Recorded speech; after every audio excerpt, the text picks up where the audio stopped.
is Damon Fox. I'm the lead singer and keyboardist at Bigelf.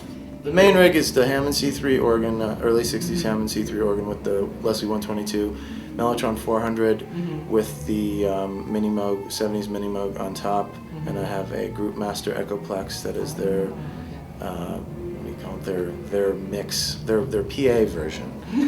Everyone knows the guitar version, but this one's the cool one with the VU meter on it. Okay. And I've also been using this Mellotron, which is sort of this German sampling Mellotron beast thing. For me, it's just like, you know, instinct of sound with the Mellotron. The Mellotron is like no other instrument ever created. It's some bizarre experiment or creation, some sort of project that went completely wrong for what it was intended for, and then you know, some very cool musicians decided to use it in a different way that it was intended, and it becomes this amazing, haunting, beautiful instrument that is pretty much endeared by so many people, and it's a magical instrument, no doubt of that. Everybody asks me every single night, doesn't the Mellotron ever break? And tonight was actually really hilarious because the Mini Moog, the second oscillator, has been going out, which has really never happened. Sometimes they go out of tune, but it's like the Millennium Falcon. You have to I'm gonna have to hit it to like kick in, and I had to do it in the second song, and you know, it's just kind of a funny thing because it actually is cutting in and out. But like I said, this stuff, like when you turn it on and you use it every single night, you rehearse with it, you know, 5 weeks, all that day in day out usage. It's kind of like a car or something, you know. If it sits for a year, 3 years, 5 years, you try to turn something on, pop. Caps go, resistors, you know, that's really where you're sitting with it. You know, Mellotron's sitting in a dank environment. Yeah, it's not going to work. This stuff is all in road cases and gets used and cared for every single day. So they work. They work. That's just the bottom line. Do you fix them yourself, or are you very good now at getting stuff? I can fix stuff, but the master really is our drummer, Mr. Froth, we call him, Mr. Steve Frothingham. He is quite a technician of the vintage world, especially mechanisms where things that have moving parts like a Rhodes or a clav. So the Mellotron's the perfect item where it's very little electronics in there. It's mostly about the motor pulling the tapes over the tape head and then the springs pulling them back. So it's a lot of moving things going on in there. But there's a great movie coming out. I should plug it. It's called Melodrama. Have you heard of this? No. Yeah, we're in the rebirth section of the Mellotron. So they cover the whole story of Mellotron from when Harry Chamberlain invented the tape machine based keyboard, and follow it to the Bradley brothers, and it's a phenomenal story for people that, you know, give a shit, but actually it sounds great. We should totally plug it on. No, Melodrama it's going to be a really cool thing. I think it's for those people. There's a lot of music fans out there that are into Crimson and Genesis and Strawberry Fields and all these magical songs and special moments in rock history, prog rock history. The Mellotron is that instrument that makes everyone come together. And there's people even at shows that come up and just give me a hug because there's a Mellotron.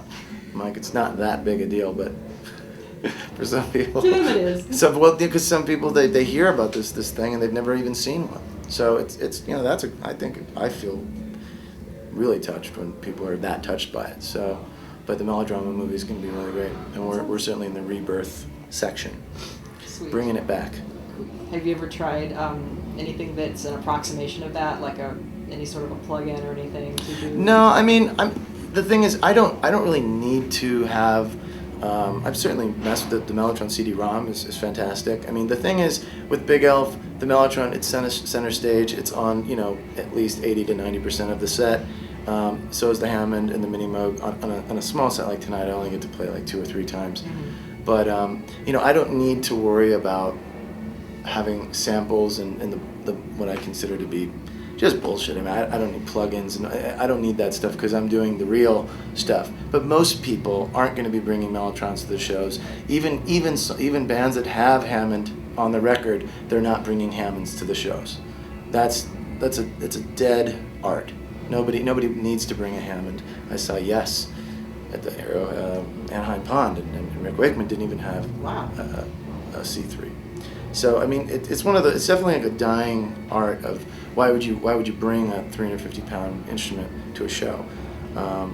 I do because it is what it is. You know, it's the only sound that's gonna.